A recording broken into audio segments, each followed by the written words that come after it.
National Union of Nurses say they will not return to work until there is a clear agreement on how the government is going to honor the collective bargaining agreement signed that has been ignored. The nurses say the agreement must be backdated to the time when health services were fully devolved. They are now threatening to force the Kenyatta National Hospital to be fully dysfunctional, and all doors are closed on Tuesday next week. As we sit here today, we are under pressure also by the ministry, or rather by the government, to make sure that we bring this thing to a close. They are appreciating the sufferings Kenya are undergoing out there. We are also appreciating the same suffering because those are our parents, our relatives, our brothers and sisters, our friends, and more importantly, they are our clients, because normally when we serve our patients, we serve them calling them by names. So those are people we know. And we want to say that we better suffer once, so that once this matter is brought to a conclusion, we don't come back again to the same scenario where we shall be calling strikes here every now and then. So we want to urge the members of the public out there that yes, we appreciate, we know what they are undergoing through, we have mercy, or we have that willing heart to work. But because of what we have been raising since devolution came into place, and the government seems to have been burying its head in the sand, we want to say we must actually uproot that problem once and for all. In a day alone, when the hospitals are operating, we take even 10 bodies to the mortuary. So when somebody tells you have close to hospitals and they are telling you 20 people have died in a week, that man is mad.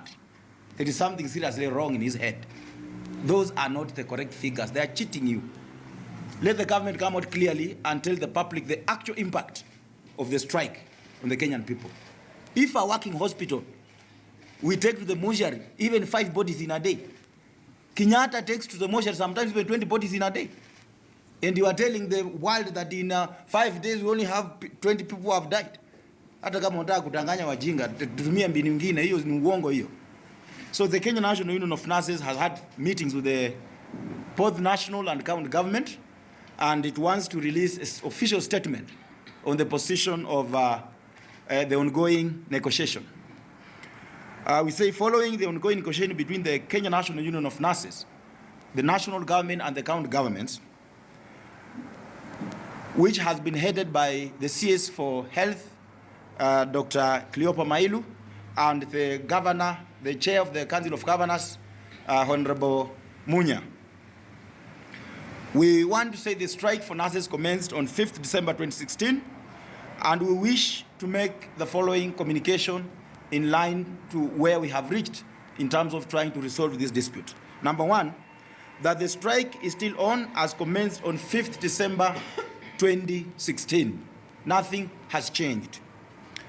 That the recognition agreement between the Kenya National Union of Nurses and the county governments must be signed by authorized representative of county governments before any agreement can be entered between the county governments and this union.